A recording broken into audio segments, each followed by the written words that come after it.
Okay, hi everyone. Welcome to our monthly meetup, CoffeeJUG. Unfortunately, it's like online part of our community. I hope soon we will renew our offline events. However, uh, however, we have a chance to invite great speakers, and this time we have Mark. Sorry about echo. It was a technical issue. It won't last no more time.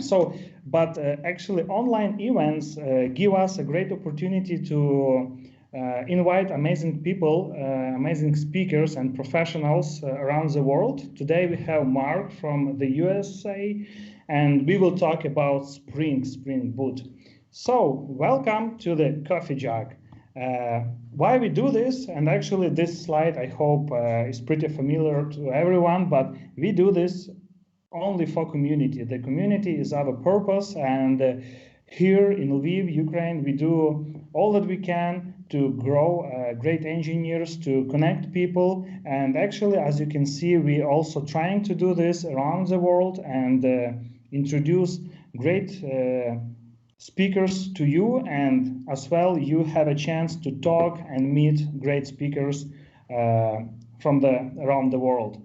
Today is our 19th event. We have already about 500 followers, 500 participants in different social networks and other things where we trying to connect people, right? Here is a set of our organizers. Ira and Igor is here near me. That's actually why we had a technical issue. But right now, I hope everything is fine. Also, we have a program committee, Olesa and Alexi, the people who trying to establish the connection with the speaker, trying to review the presentation and provide some quality, provide some guarantee that we do it on a high level quality things. So also we have our partners companies, Avenga and Sombra. So much thanks to these companies that they support our community and contribute their time, their things to our life. Thank you so much. Also, we have the community partner JetBrains. And as well, we receive the monthly licenses from this partner. And at the end, when you will get the feedback forms, everyone who will share his feedback will have a chance to receive the license for 1 year, annual license for any product of this company. Also, the active people who will ask questions, and I hope Mark is hearing me right now. So Mark will choose which questions was most interest for him, most valuable, and those two people who will be selected by Mark will receive tasty things from us, because our community code is CoffeeJUG. So you will receive something pretty tasty, and we will deliver it right to your location, right to your place. So join us if you still didn't. We are present in Facebook, LinkedIn, Twitter, Telegram, and actually YouTube channel, right? So join us, follow us, and have a great event.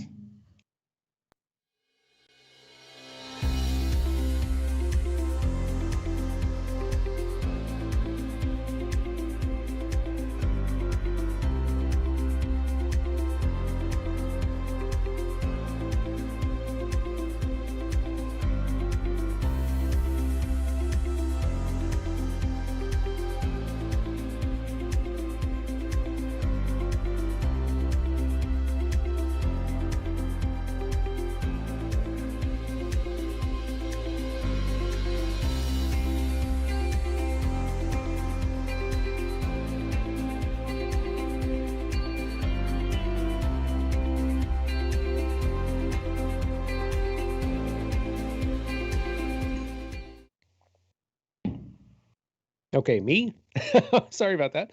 1, 2, and 3. Well, I guess it's evening there, right? So good evening, everyone. Thank you so much for inviting me. I I don't have to tell you this, but I will anyway. You have an amazing team there. I was there for a Java Day Lviv a couple years ago now.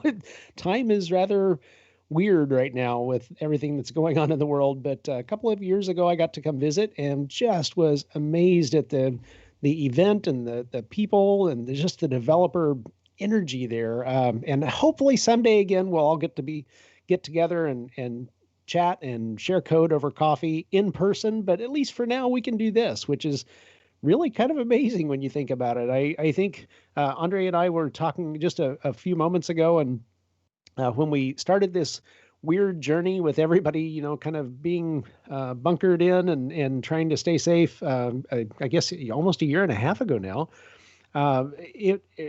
things didn't go well initially, and the technology was there. But when you try to take in-person processes and convert them to online and not change anything, things don't always go well. So, in fact, they rarely go well. And I think over the last year and a half, we have gotten much better about choosing what we and how we take things online. And we're doing, I think, pretty well. So hopefully this will go well too. Hopefully we won't have any hiccups or issues. But if we do, well, we'll adjust just like we do in person.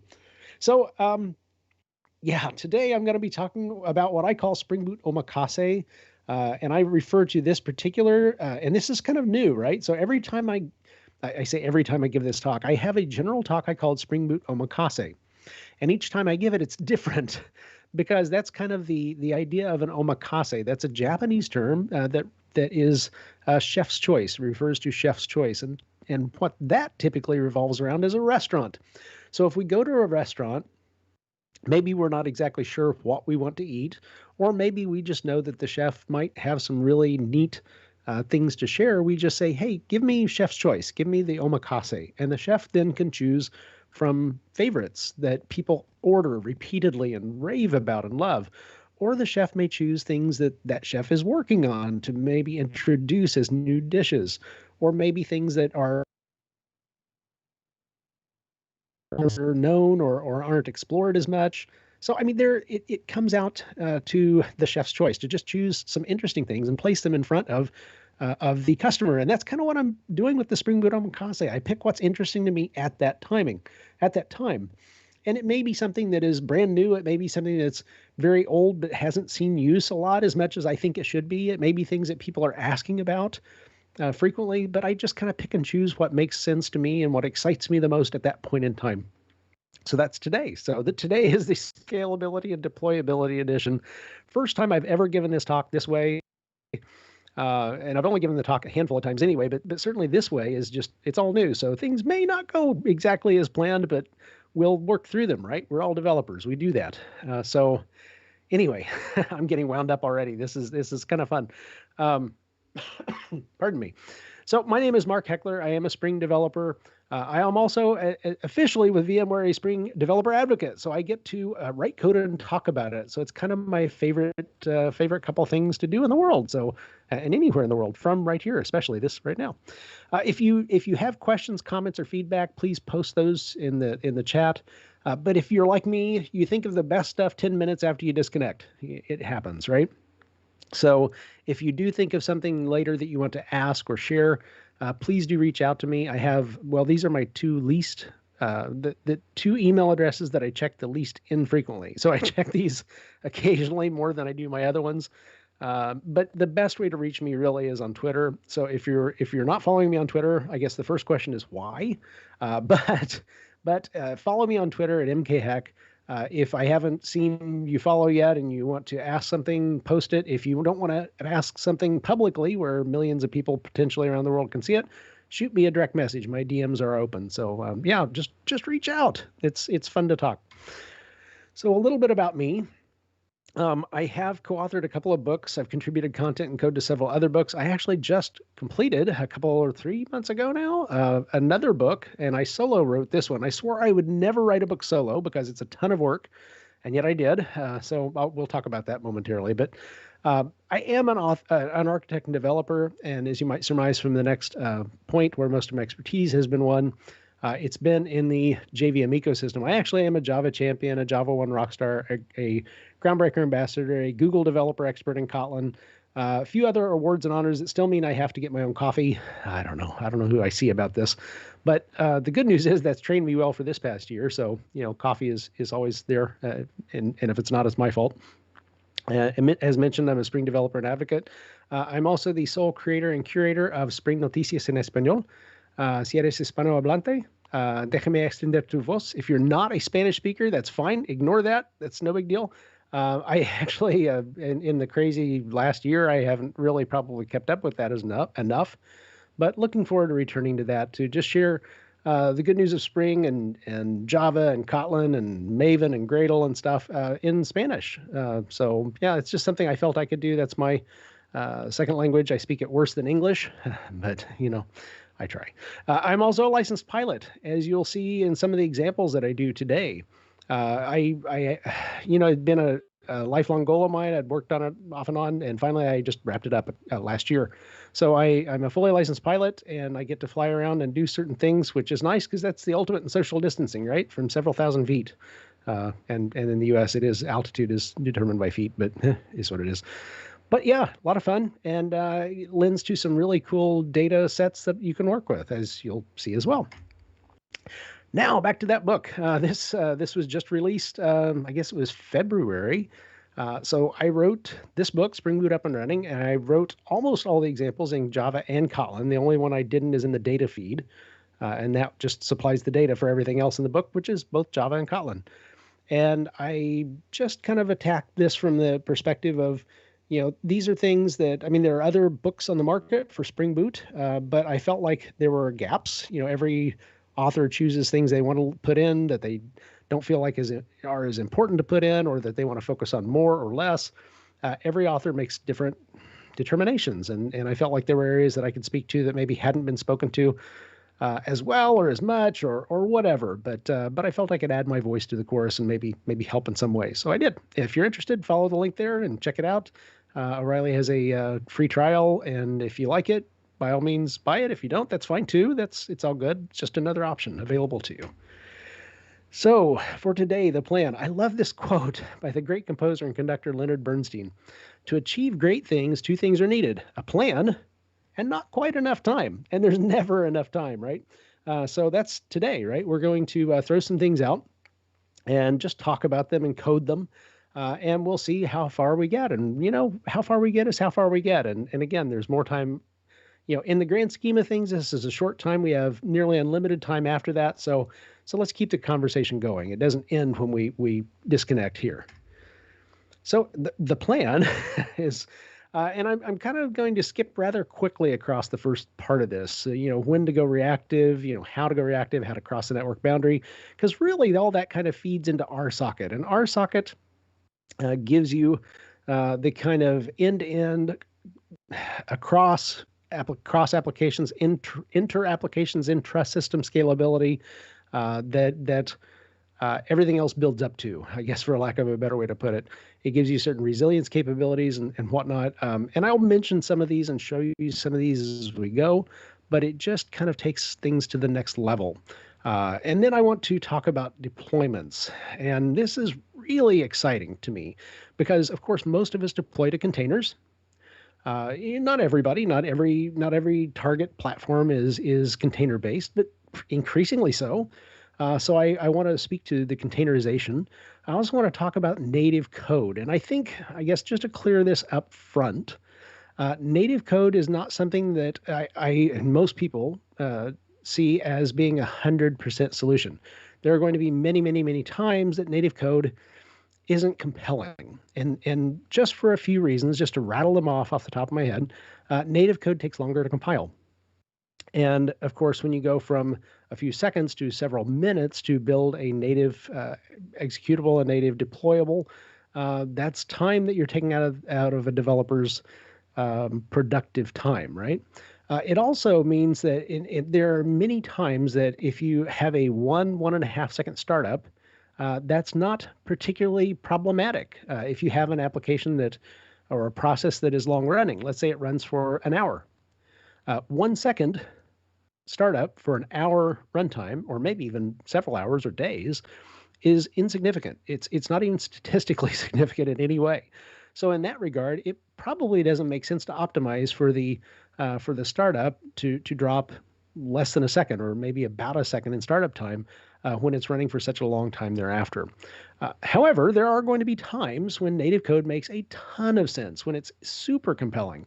And to have a native code story that allows you to take applications of various different provenances that have various different capabilities, and almost painlessly to convert them, or be able to convert them to native code, is quite compelling. There's no throw away your knowledge at the door. There's no start over from scratch. Everything you've done up to now is garbage. Throw it away. Start fresh. Take forever to retool, and there's none of that. So I think that's super compelling. I know that's super compelling.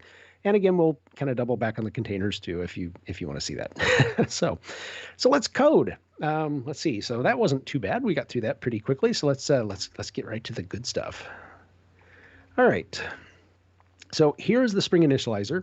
I do want to start here and just kind of to set up the context, right? Here's the domain.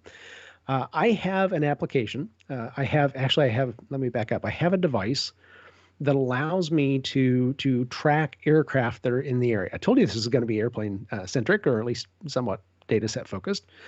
So this device lets me, let's see if I can, I don't remember what the IP address is. It doesn't matter, So what this basically comes down to is any aircraft that are in the area will broadcast every minute a position report.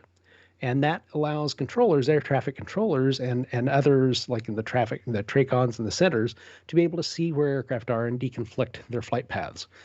But what this does is also it's published, so I can see this, and I have a little device that allows me to pull this in and just show what aircraft are within range of my little device with this small antenna. It doesn't have a lot of range, but it gets me some good data points.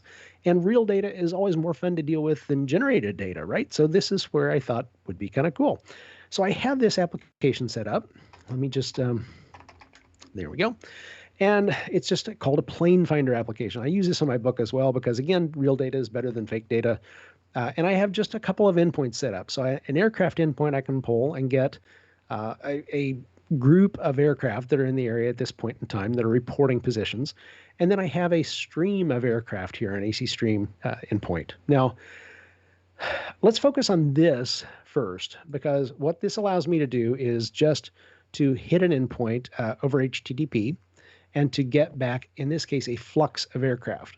And this flux is part of Reactor. This is a reactive streams publisher type. And I don't want to go into a whole lot of background for this because there are a lot of people who are already using this, but for those of you who aren't, just kind of the very quick thumbnail overview of that. When you have a non-reactive, a blocking and imperative app, sometimes we refer to them as imperative, even though it's a little bit of a misnomer, you will typically, in this case, we have a return value from a method, right? So this might be an aircraft. You might have a method that returns an aircraft, an object of type T. You might also have a method that returns an iterable of aircraft, so a small group, a collection, if you will, of aircraft. And a reactive streams publisher has parallels, right? So a publisher can return 0 to n values, but Project Reactor, which is one implementation of the reactive streams specification, excuse me, I just blanked. The Project Reactor defines things that concepts that align very closely, very nicely with imperative Java. So instead of returning an object of type T, it will return a mono of type T, a mono being a publisher that means 0 or 1 values. So that corresponds, right? Because in the imperative world, you'll either return something or you won't, something. A flux is the publisher, the type of publisher that can return 0 to n values. And that's like an iterable. You can return 0 values. You might have a small number like 5 or 10. You might have a large number of values.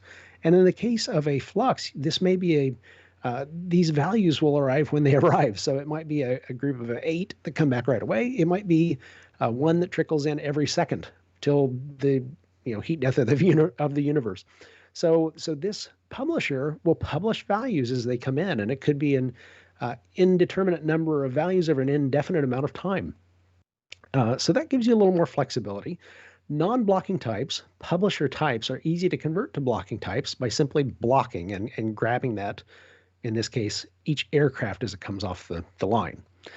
So that's kind of the background, and this plane controller just provides that API that we're going to be tapping into for our examples. It's just the background application that's running, pulling this box, which pulls the aircraft and provides us some interesting data. So we're going to create a couple of applications here. I'm going to keep things fairly simple, and down the middle of the road here, we're going to use Java and build Maven-based projects. But again, if you're a hipster, you can use Kotlin and Gradle. I say that lovingly because I use Kotlin and Gradle too. Or Groovy if you're into Groovy. That's cool too. I'm going to go straight off the bat here with Spring Boot 2.4.5, and we'll change this to the Hecklers. And let's see, we'll call this our, let's say, so CoffeeJUG and thing 1. We'll say thing 2, because I like to start with the kind of the back end first, and we'll roll into that. I'm going to keep this as a jar deployment, and well, sort of here. We'll see here momentarily. And Java 11, so this current LTS version of Java. And then I'm going to add some dependencies. So I'm going to first bring in Spring Native. And this is how we get to that GraalVM native image, the Spring Native build. We'll do that later on. This is just kind of setting things up for later. I also want to bring in Lombok because I'm a lazy developer, lazy good, not lazy bad. I just want to make that very clear. But Lombok makes my life easier, especially in demos where I can just reduce the boilerplate for my domain classes and what have you. I'm going to bring in Spring Reactive Web so we can build reactive web applications, again, using those reactive streams publishers. And then, let's see, what else do I want? Oh, RSocket, of course, because that allows me to leverage the capabilities of RSocket, which I'll show here momentarily. All right, so those are the dependencies we kind of need to get started. Very quickly, the Spring Initializer, you don't have to go here to create your Spring Boot-based apps. You can create them all by hand. Not the best use of your time, but you can. You can also curl this, HTTP it, access it via IDEs. But again, you have options. And the thing that I like about this is, well, two things. One, light mode, dark mode, so nice. And the other is you can explore your project structure before you even create it. Now, the Spring Initializer doesn't generate code per se. I mean, you do see that it creates your well, let's see, this is, oh, that's the Maven wrapper download. I was going to say, that doesn't make sense. So you see that it will create your main application class, main method. So that's the extent of the code generation. But what it actually does is generate your project structure so that you can see, in this case, what's going on in your POM, or of course your build.gradle file or what have you. So build.gradle.kts if you're using Kotlin. So this looks pretty good. So let's go ahead and we'll just close this and we'll generate our application, and we'll just drop that on our desktop. And then to save a little bit of time, we'll go ahead and create our thing 1 and save that. And I'm going to go ahead and open that. Let's pull this over. Let's see. There we go. All right, that looks better. And we'll open this in our IDE. There we go. Maybe. All right. Okay, so can everyone see this? Let's see, we'll go to our POM first. IntelliJ's indexing.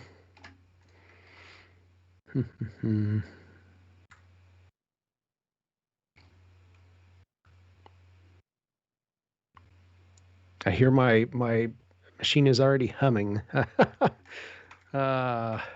My machine did a really interesting thing the other day. It just shut down on me without warning, and it was plugged in and everything. So hopefully this will go fine. If not, I'll reconnect. But I probably fine. So, all right. So we have here, just looking over the POM, we have our basic stuff, our RSocket, our webflux, our experimental Spring Native work here, our library, our dependency.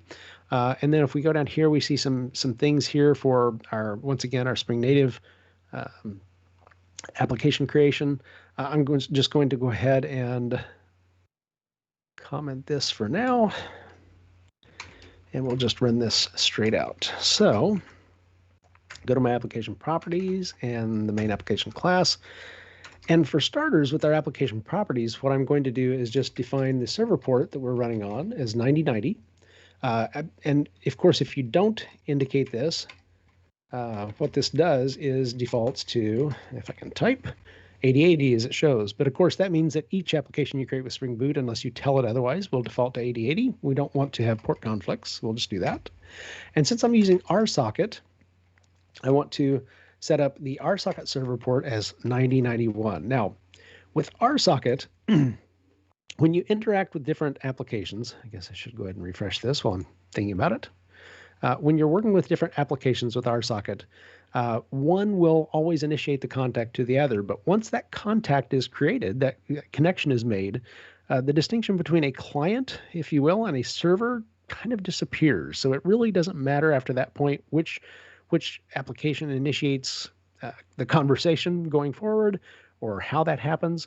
But initially, of course, you need somebody to listen for connection requests. And this is what I'm telling this application to do. Spring Boot's auto configuration will see that I've defined a server port, an RSocket server port, and then we'll listen for RSocket connections from other applications. So with that, let's define our domain. I'm going to use Lombok again, as I mentioned, because I'm lazy. And so I'm going to create a data class, and I'm going to create a no-args constructor and an all-args constructor. This just instructs Lombok to create a constructor that has takes no arguments, takes no parameters, and then, of course, that one that takes a parameter for each of the member variables defined. So aircraft, and also I want to set up my JSON ignore properties because I'm going to be pulling a lot of data. Let me just show you kind of what we're dealing with here.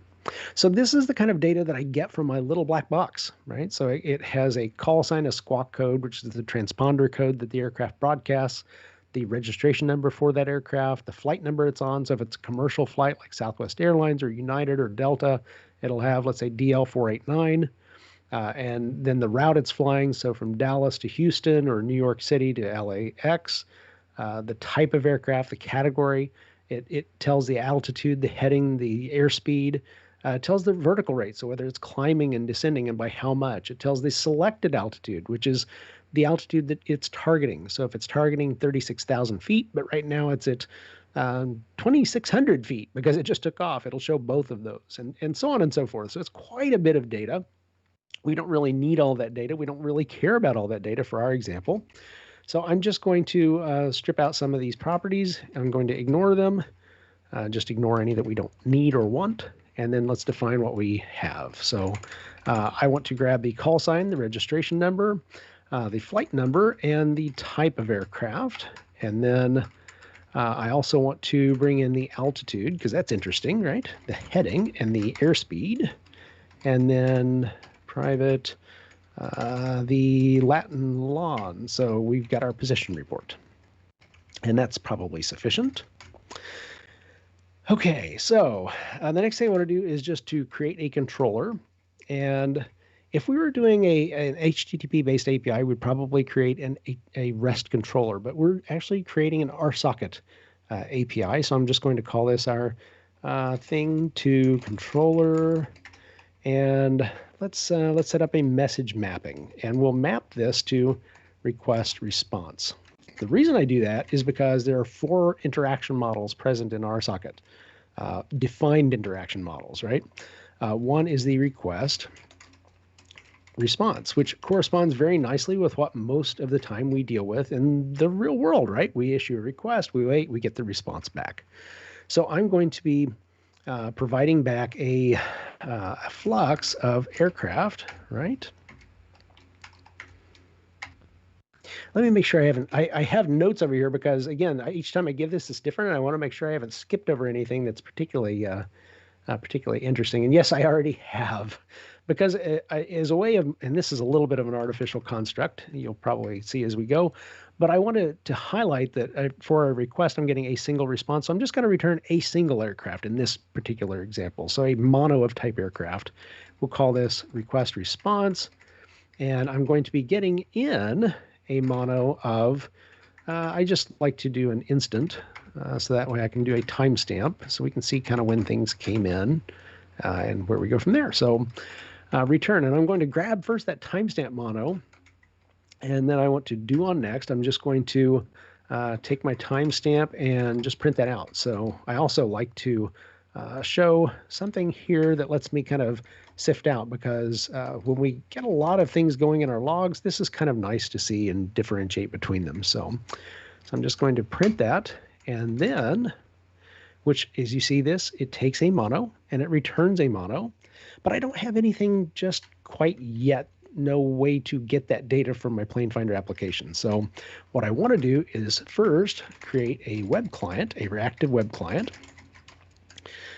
Web client.create, and I'm going to, what I normally would do is just point to localhost, but what I want to do today, because I'll be doing some containerization and stuff later on, so I'm just going to simplify this, kind of kick down the walls, and just point to my local machine, and then I'm going to point to, actually, you know what? I'm just getting ahead of myself here just a little bit.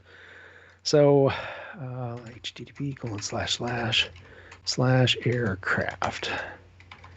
So yeah, there's so many things I want to do, and that's why I double check my notes, because I don't want to blithely skip over about half of them and come up later. I did that one time. I was so excited that I was able to squeeze in everything that I wanted to squeeze in a presentation in a major event. And then I walked away and realized why I was able to squeeze everything in, because I didn't. I forgot a key point in the middle that I wanted to make. So it happens. All right, so client.get, I'm going to reach out to my Plane Finder application and get the results of that API, that endpoint.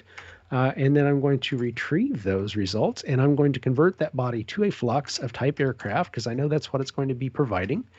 And then I'm just going to grab the first one of those, the next value, which is a mono, a single value, and return that. Seems simple enough, right? So let's go ahead and start that. Hopefully I haven't forgotten anything. And while that's starting up, what I want to do is go back and open my Thing1 application project, and we'll get started with that.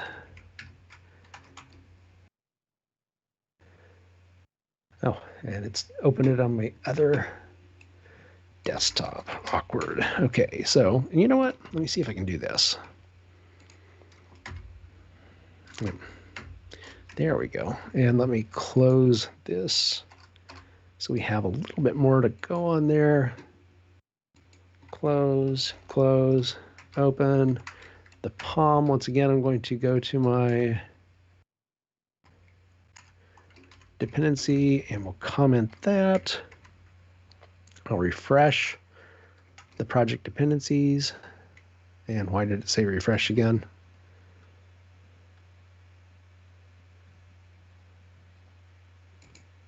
That is odd.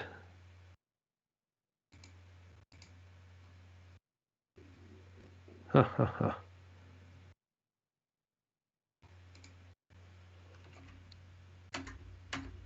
Oh, yeah, sorry. I must have, I just added a typo in there. There we go. That seems much happier. I was wondering why it was scolding me. All right. So let's see. Once again, I want to, well, I'll just go with 8080 for this one, so I don't have to add anything in. That's fine. So now what I want to do is, once again, at data at noRX instructor at allRX instructor, class aircraft, and let's see. So private string call sign flight reg flight no and type, and let's see, this was int altitude heading and speed and double for lat and lon. All right, now we're going to keep this really simple. I'm just going to create a component here. Oh, before I do that, what I need to do in order to deal with RSocket and create an RSocket requester is just to create a bean here. I'm going to create an RSocket requester, actually. Inject it automatically in our application, because we have a dependency here for RSocket, is the RSocket builder, requester builder. And I'm going to use that builder just to create an RSocket requester, right? Using TCP. And there are options. As you can see here, we can also use WebSocket. I'm going to just start off with TCP. And again, just for later on, I typically do this localhost, but I'm just going to point to the actual IP address here, .168.1.239. And we'll point to, was it 9091, right? Go over here, 9091. Okay, so we're good. So we're going to create our RSocket requester here. We'll create an RSocket requester bean, and we'll use that in our application here. So we'll call this our thing1 component. And I'm just going to create a post construct class, and we'll just do this test. So this will test our request response. And of course, in order to do that, I need to private final RSocket requester, and of course I need to inject this into our component, our thing1 component. And I could create, well, I could auto wire it directly. I could do field injection, which is not a good idea. It's a bad idea. Or I could create a constructor manually to inject that, or I could just have Lombok, since I'm using that, create a constructor for me with a parameter for each of my member variables. So I get that created for me, which is, again, kind of nice, kind of lazy. So I'm going to take that requester, and I'm going to define the route. In this case, I'm going to point to the route called REQ-RESP, which we can see over here in our thing2, that we're expecting message requests to come in on this. And then I'm going to send data, right? And that will be, let's see, instant.now. So we get a timestamp. And I'm going to retrieve a mono, because I know that's what I'm going to be getting back, a mono type aircraft. And let's see, let's subscribe to that. And we'll just do a, let's see, so aircraft, and we'll just print that out. But again, let's make it interesting. And let's grab this aircraft. And let's start this. Let's see what we get.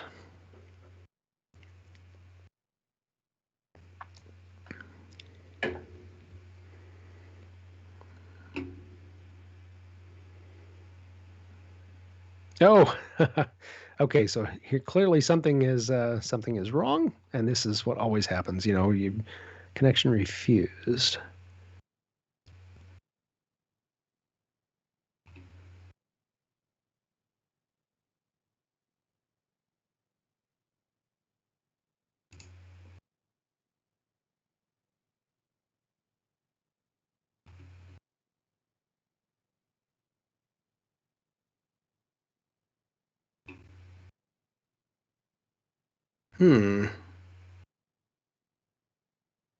Well, that looks like we're not on. Hold on just a moment.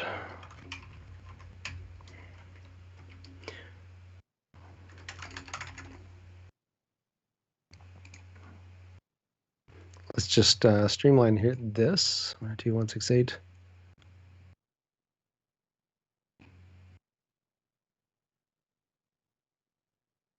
Oh, yeah. Never mind. I know exactly what the problem is, because this is port 7634, right? Let's restart that. That should be considerably happier when I'm actually pointing where I'm supposed to be pointing. And we can verify that just by going here and doing HTTP 7634/aircraft.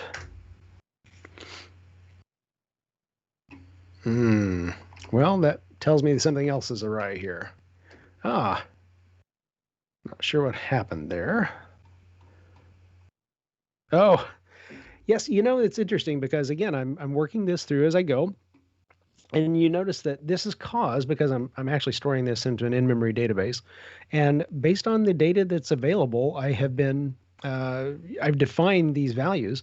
The problem is, of course, that as air travel starts resuming, we're getting some increasingly complex routes that are being, pushed out. And routing is not the only thing that I've seen this happen before, a couple of times before. But you see that it's 27 characters, and I've defined 25 characters. So, oops.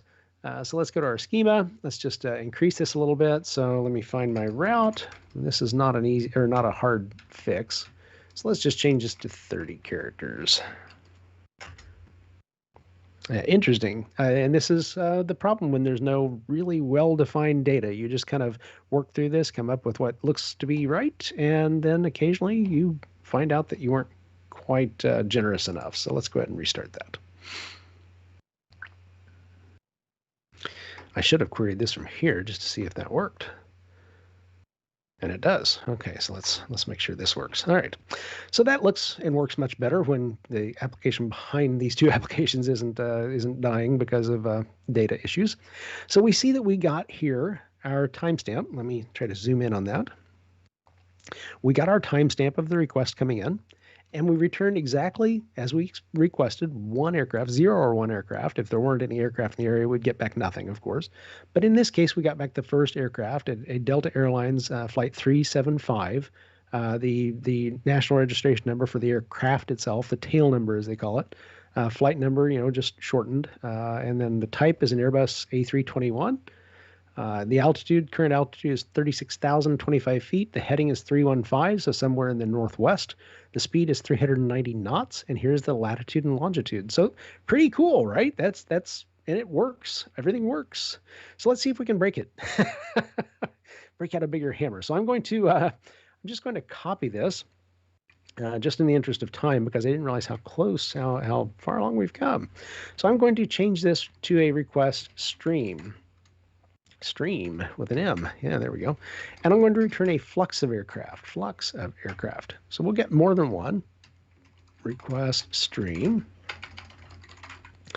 And let's see, we'll still get in a timestamp mono, so we're getting a single request with a single value in this case. And I'm going to change this to just a different kind of clock, so that way we can kind of tell it apart a little better. And then we'll retrieve body to flux. We'll remove, though, because we don't need to limit this to 1, so we'll just remove everything after that. Let's see. So, then actually just accepts a mono, returns a mono, but we want to accept a publisher of any kind and return a flux, so multiple values. Let's restart that. And then let's go over here to our thing 1, and we'll just create another method. Void request stream and requester.route, in this case request stream, and we'll pass the data instant.now, and we'll retrieve a flux, in this case of type aircraft, and we'll subscribe to that. And once again, we'll just print this out. We use, there we go, airplane. And we use this one. Oops, I want to put that in quotes, of course. Copy that, so we get a couple of those, and voila. Let's go ahead and restart that.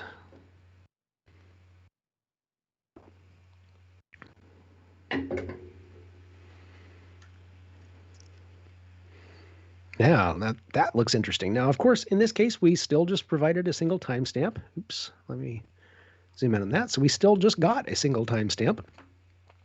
But in the case of what we're getting back a stream of data. So we get a lot of aircraft position reports here. So let me zoom in a little bit on this. And you can see we're getting back several of these. So that's good. That's exactly what we wanted to show. That's exactly what's working and happening. So that's a good thing. All right. So now there are also a couple of different things. I'm going to move through these pretty quickly because I don't want to run out of time for other things to talk about. Oh, I didn't actually say that the second interaction model is request stream. And of course, in this case, the third interaction model is fire and forget, because there are times that you want to send a value and you don't care about anything coming back. You don't want anything to come back. So we'll just call this a mono void. Several ways you can do this. This is kind of the most idiomatic way. So I like to show this particular way, but again, and I'm going to get a mono of type weather in this case. And we'll call this our weather mono, and I'll get to that momentarily. So let's go ahead and do it now. Why not? So I'm going to just create a weather domain class, weather, and we'll say we have a timestamp for when the weather is valid, right? And we also have an observation. All right, so we're going to get that, and we'll take our weather mono, and we will Let's see, we want to, well, we'll do on next, right? So we'll take our weather and we'll just kick that out, and we'll say this, since we're just getting the one, it's kind of sad. So it's rainy weather. And then what do? Well, we do, in this case, there again, several ways you can do this. I like to use this because the then operator, because then just returns a mono void, which is nothing. And that's exactly what we want with the fire and forget. We want the ability to receive something and not really return anything, because there's nothing in this case to return. So let's see. Grab that, and we'll do our void fire and forget requester. Oh, there we go. Requester.route fire forget, and we'll send data. In this case, we'll send a new weather entity, or new weather instance. Once again, at our instructor class weather private instant when private string observation. All right, so let's send an observation. New weather, actually, yeah, we can do that. New weather and instant.now, and sky's clear, visibility 10 statute miles, and then we'll send that and just subscribe. Now, the reason you subscribe to publishers is because, and this is not 100% rule, but typically you think of publishers as cold publishers. They do no work until someone's subscribing to them, which kind of makes sense. You can have hot publishers that are always producing values, whether anyone's listening or not. And there are valid use cases for those. However, generally speaking, when a publisher's operating, when it's running, it's consuming resources, right? That kind of makes sense. So if no one's listening, those are just wasted resources in most cases. So most publishers are cold publishers. So you have to subscribe to a publisher, even if you're expecting nothing back. You have to subscribe to the publisher to start the party. So that's exactly what I'll be doing in this case. And we'll just start that. Doing okay on time. Okay, so I've got one more thing I want to show you with this, and then I want to roll into the next thing, which is really kind of cool, the deployability aspect. So as you can see, I got nothing coming back here, right? I wanted nothing coming back, so that kind of makes sense. But we sent a weather observation here. So there are timestamp and the weather observation, skies clear, visibility 10 statute miles. So that's working as planned. Which brings us to kind of perhaps the most interesting option available here, which is our bidirectional channel. Spelling is hard, right? So this allows us to set up a channel that the conversation can go both ways very easily. And I'll show you some other things along this line as well, but this is kind of a really nice starting point, a really nice jumping off point. So we'll do our message mapping. We'll call this channel, and we'll return a flux of aircraft in this case. And we'll call this our bidirectional method. And we're going to receive a flux of weather flux. So we'll take our weather flux, and what I want to do is do on subscribe, so we can take our subscription, and we're just going to say, hey, subscribe to weather. And then I'm going to do on the next value, I'm going to take that weather value and just print that out. And this time we're going to be a little more optimistic, right? So we're going to have sunshine. So that means good flying weather, usually, not always. So we'll take this. Let's see. So, yeah, that's true. So weather. And then we'll switch to a different map, and we'll grab that. We'll hit our client again. We'll get the results of that. We'll retrieve those results. We'll convert the body to a flux of aircraft. And let's see, what am I missing here? Don't subscribe. I'm next. Client retrieve body to flux.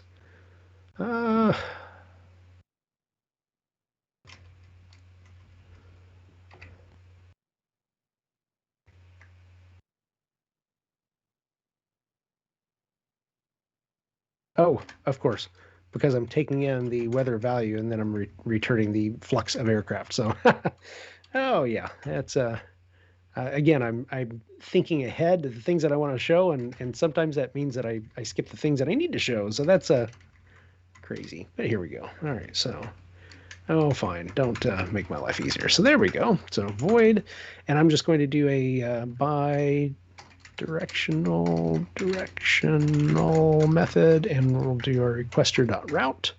The route in this case goes to channel. As we see over here, we've defined a message mapping for channel. And I'm going to send data. Now I want to send, let's generate some weather. So I'm going to just create a weather here. That's fine. Observation list equals list dot of, and let's create some observations. So we'll go with our skies clear, visibility 10 statute miles, and then let's add broken at 025, 0.25, that's fine, except broken is BKN. So, and visibility is 5 statute miles. And then let's say we have an overcast at 9,000 feet and visibility of, let's say 8 statute miles. And then we also, just for fun, I want to set up a random object here so I can use that. All right, so we're going to create just a pulse, and we'll do an interval of once per second. And then we'll take that pulse and we'll map each of those just as a long value that comes out. And we'll map each of those to a new weather observation, instant.now. And we'll grab from our observation list.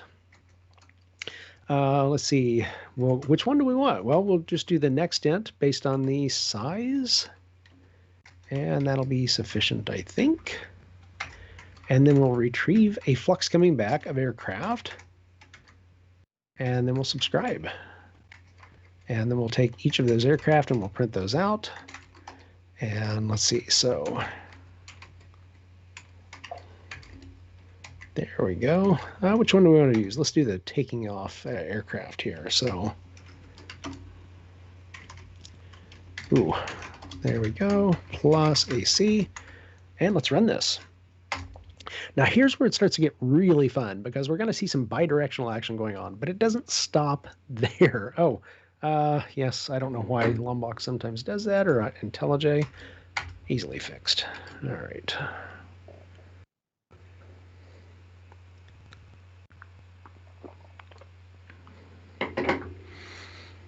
So we're seeing here that we're sending over just a weather pulse once per second.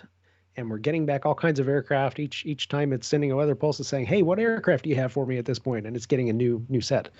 Now, I didn't remember to put in some stuff because when this disconnects, it's on this side, on the thing 2 side, it's a rather unceremonious disconnect. So I need to, or I don't need to, but it's kind of nice to clean that up a little bit. I'm just going to use the hooks API to go ahead and on the error dropped, when a connection is dropped, I'm just going to basically say that. So let's see. So client disconnected.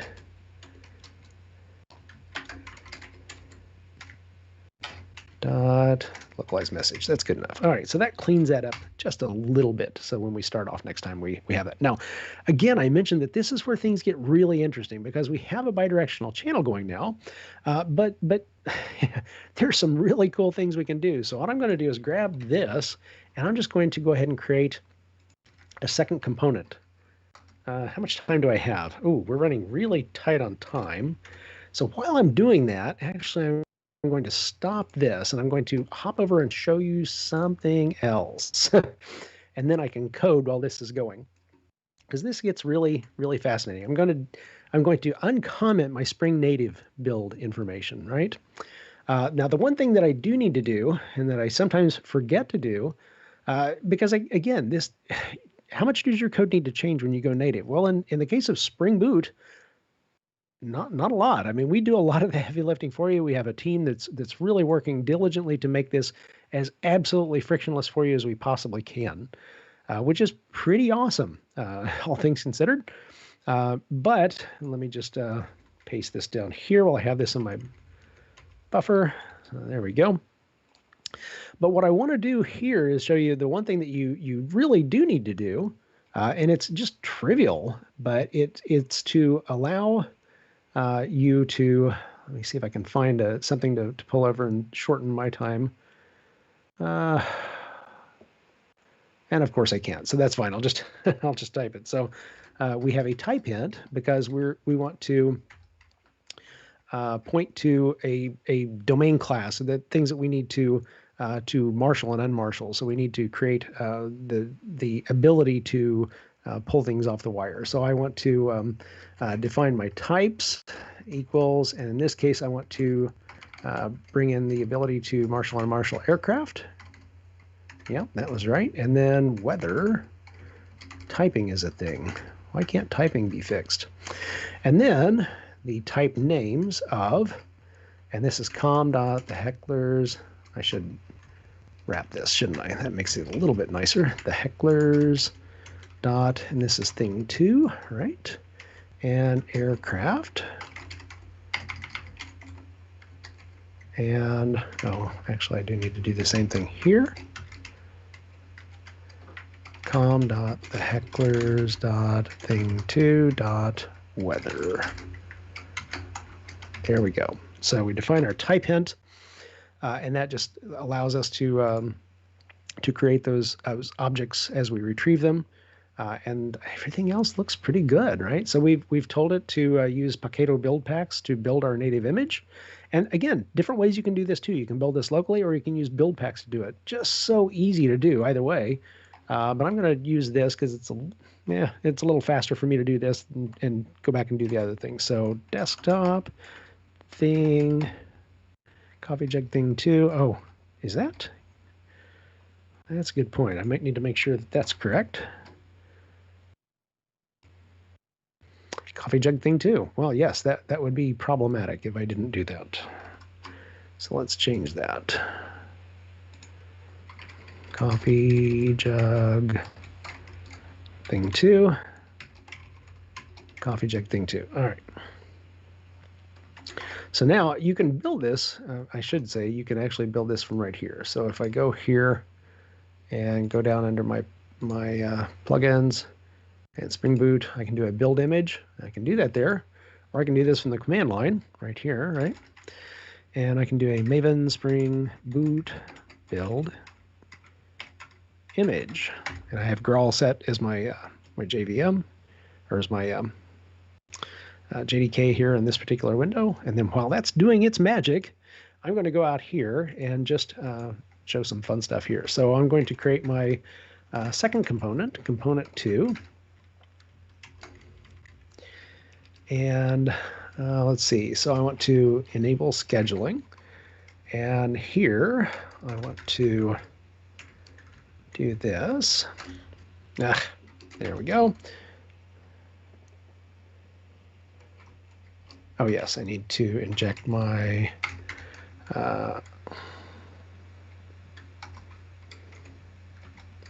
RSocket requester, and then at alert constructor, so that gets that injected, and then we'll schedule this scheduled at a fixed rate of 1 per second. Actually, let's make that not quite so obnoxious here. We'll do it every 3 seconds. All right. So now, once this builds, which as you can see, it's going along and doing its thing. What it's doing is using Graal to build a native image. It's putting this into a container image, so then we can run this locally or in any OCI compliant runtime. So Kubernetes works, and other variants as well. Clearly, Kubernetes is kind of the large target here. And I want to point out that this is a layered image. It's a layered container, I should say. So everything is set up to where you can not modify the things that don't change much. And of course, the things that do change more often, then it shortens your build time. This is just all new out of the gate here for me, so it's going to take just a few minutes. But it builds your native image and places it into that container image, so we can run that as we go. So, and of course, you can build this natively locally as well. I'm not going to do that just because I think we're pretty close to time, but I do want to show this because it's just so cool. And it goes through and it gives you kind of the update as you go, and that's fine, perfectly fine. It goes through and checks a bunch of things, many of which don't apply to our particular app. But I do want to say that again, you're looking at this application, and this is not a I mean, we don't have a lot of dependencies, but this is not a trivial application. So we're using RSocket, we're using reactive streams libraries like Project Reactor to do reactive streams publishers. We're interacting with other applications. We're doing a lot of very interesting things, and we've basically added a type hint. So we know what types are supposed to be marshaled and unmarshaled, and that's it. So everything else, the heavy lifting, is largely done for you by the Spring team to create non-native applications or native applications. And of course, we see here that we started in under 2 seconds with this application. Normally, so that's trivial if you're going to be running this for any stretch of time whatsoever. But if you do need that fast native image or native application startup, you can certainly achieve that with almost zero effort whatsoever on your part, which is kind of amazing. All right, so once that finishes, I'll go back over. And just to let you know what's going to be going on here, because we've defined a channel here, right? So we've set up an RSocket requester. We're going to be dealing with an RSocket channel, or an RSocket connection, a single connection, I should say. And we have this method that's going to be sending information and receiving information across that single connection. But we also have a second component that I just created that is also going to be accessing a different message mapping, a different endpoint, and going to be requesting information, sending, in this case, an instant, a timestamp, and retrieving information as well. So that everything goes across that single multiplexed single connection, which is pretty crazy, pretty impressive. So let's see. Still going along. So normally this takes 3 or 4 minutes, and it seems like this is taking longer. So maybe I just, luck of the draw. Again, the machine is not always happy. Yeah, that's still running. Okay. Well, it looks like it's pretty close to wrapping up anyway. So that's timing will be excellent. We'll slide in right, maybe not under the wire, but certainly around the wire.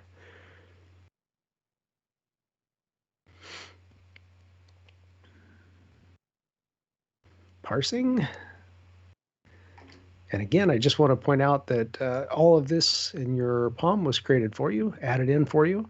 And literally the only thing we had to do is make sure that experimental, the Spring native dependencies there and the type end.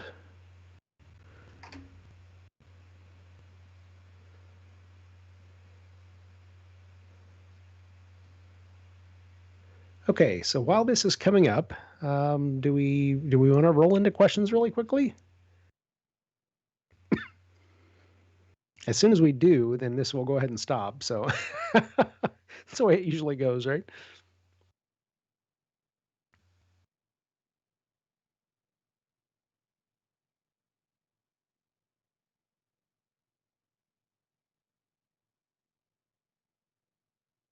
All right, I will pull this off to the side. And let's see if there's anything else that I want to show you while I'm in here. You know what? While this is running, I wonder if I can go ahead. Why I couldn't just go ahead and show you this as it's running. So I'm going to fire this up. Oh, I've got my native dependency in there now, don't I? Well, that's not going to be happy.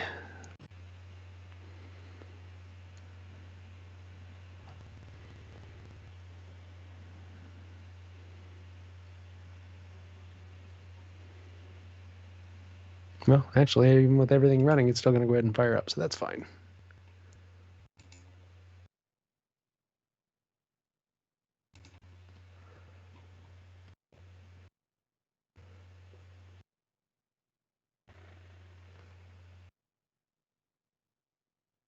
All right, so we're subscribed to weather, as you can see, and we're just getting all kinds of data going back and forth from our 2 different methods or 2 different components. Now, if we really want to turn up the volume on this, because why not, right? I'll stop that. And let's just create another one, right? Why not? And while we're waiting for that, and all args instructor, and we'll call this component 3, and let's grab, we'll just do a schedule fixed rate of 1,500, 2,000, that's fine. And then let's go up and grab, well, let's do a fire and forget. Let's just keep it clean there. And of course, about the time I divert onto something else, it comes back. So we'll just, we'll bring this back over. We see that it's going ahead and building our container image now.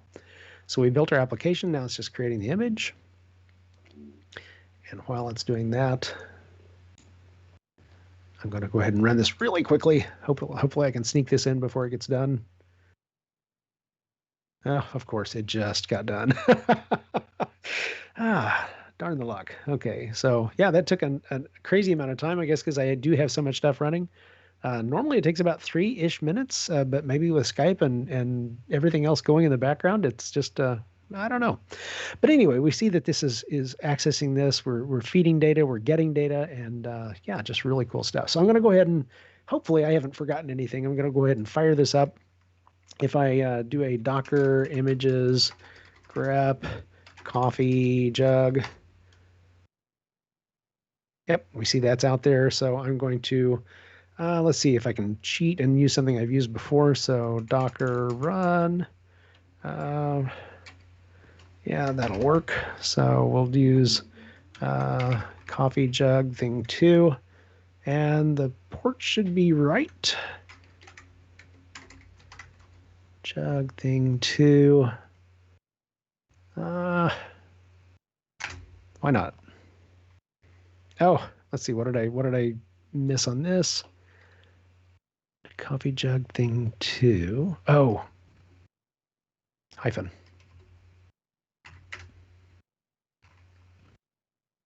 Oh, because I'm still running this. Okay, well, that's easily fixed. Stop. Okay, so Docker rm cj thing 2. Let's try that one more time. Well, normally this is just like instantaneous. Yeah, so 0.1 seconds. That's slow normally on my machine, but as you can see, it's 1/10 of a second. So we went from 1.9 to 0.1. So that's not bad. Again, if you have a long-running process, it's probably nothing to get terribly excited about. But if you're running something that needs to fire up and shut down quickly, then that's pretty nice. Let's see if I missed anything here. Let's go ahead and try to connect to that. From our thing 1, our CoffeeJUG thing 1. Oh, look, it is working. Now, it doesn't come through with the nice graphics, sadly. That makes me a little sad, but we can see that it's working just as expected.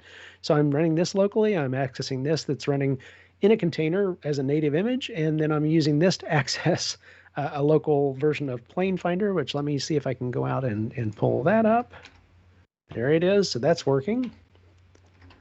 Yeah, so that's pretty much it. And these are the things that excite me the most right now. And there are so many things in the Spring ecosystem which are just amazing and just crazy in their current productivity boosters, the kind of giving developers superpowers, as well as that looking forward.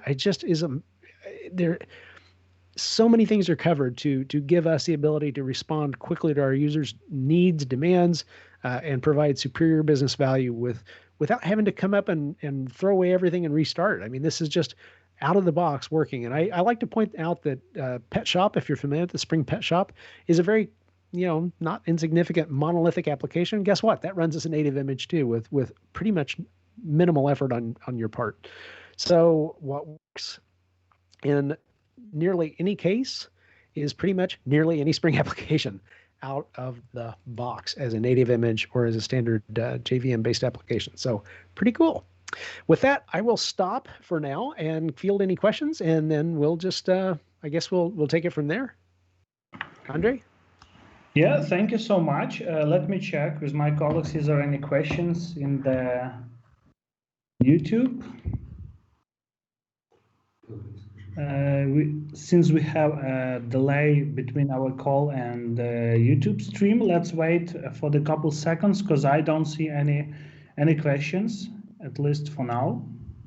Well, again, that always happens to me too when I'm listening to someone else. I think of the best things 10 minutes after I disconnect, 10 minutes after I walk away. That's pretty normal, at least in my world. So if there are no questions now, that's fine. If you think of something later, that's great.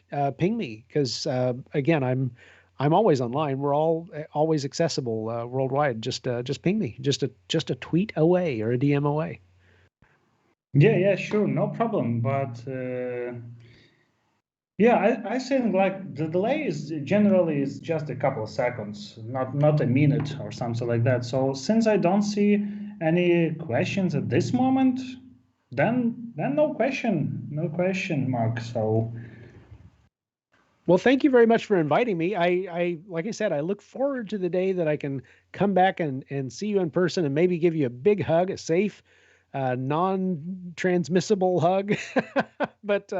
But until then, this is good to get together at least virtually. So hope everyone stays safe and secure, and hope we can all get together and laugh about this at some point in the future over coffee. yeah, And thank you code. so much. Thank you so much. We will have a closing ceremony in a second, right after the maintenance window. So please wait a sec.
Потім просто ж присвічно.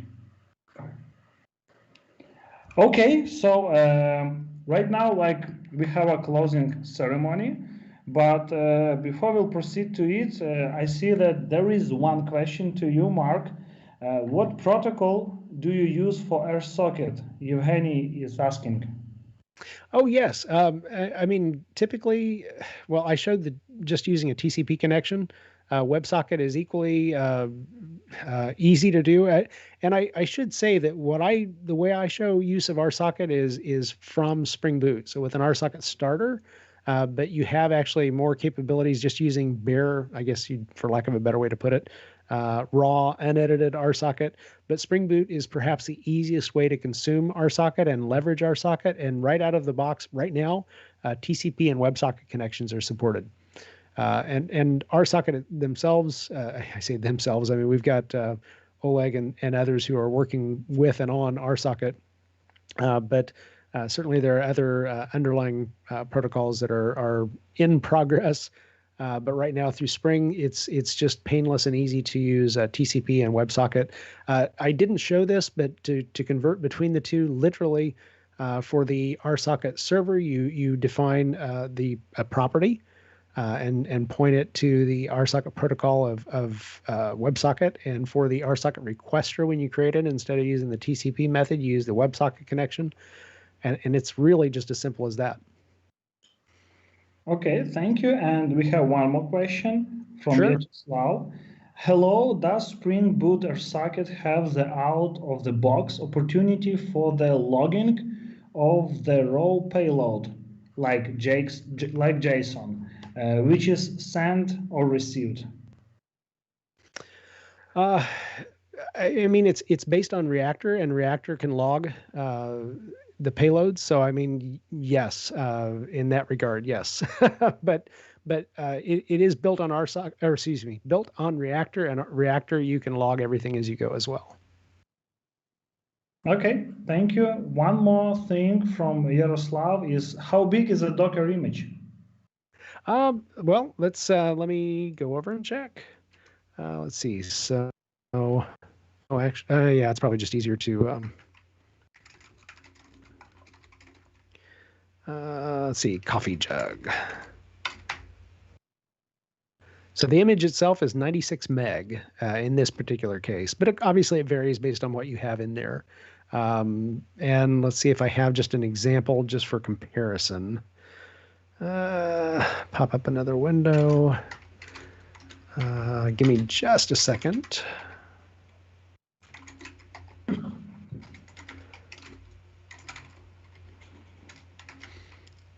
Oop, let's see.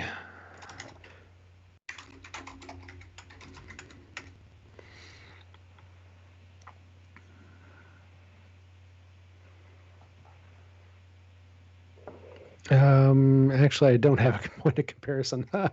Okay, well, it was a nice thought. Let's see. Let me try one more thing.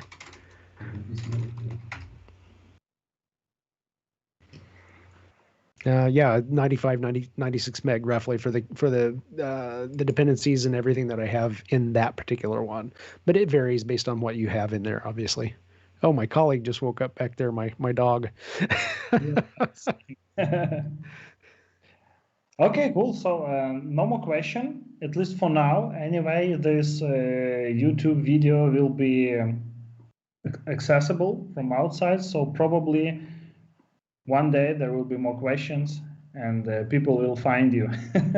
Yeah, that's great. And if you post those on the YouTube video, I'll try to make sure I've liked it or something. Hopefully it'll notify me. But again, if you want to make sure that you reach me, if I say you, anybody who may have a question or comment or anything, Twitter is the best way.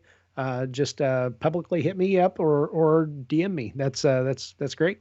Love to hear from you. Okay, cool.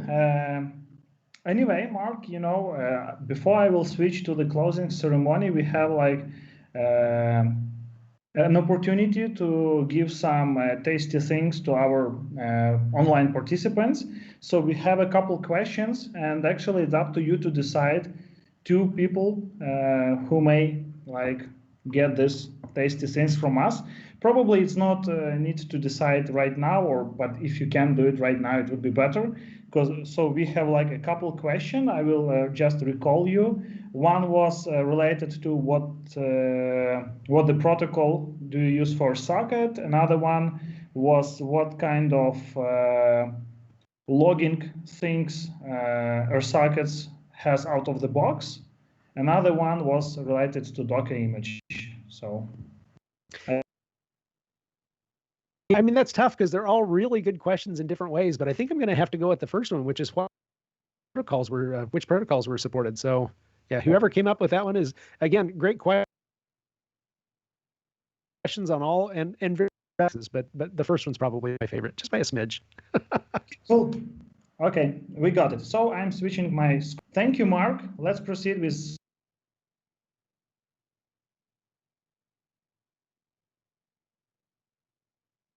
Savenga and Sombra, you did a great job supporting us.